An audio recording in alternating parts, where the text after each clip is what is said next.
Welcome to our tutorial on how to install Android Studio on Windows 10.1. Head over to https://developer.android.com/studio/#downloads to get the Android Studio executable or zip file. 2. Click on the Download Android Studio button. 3. Click on the I have read and agree with the above terms and conditions checkbox followed by the Download button. 4. Click on the Save File button in the appeared prompt box and the file will start downloading. 5.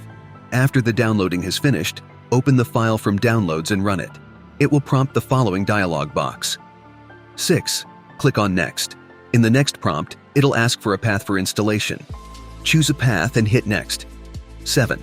It will start the installation and once it is completed, it will be like the image shown below. 8. Click on Next. 9. Once Finish is clicked, it will ask whether the previous settings need to be imported if the Android Studio had been installed earlier or not. You have learned how to install Android Studio on Windows 10. Thank you for watching our guide.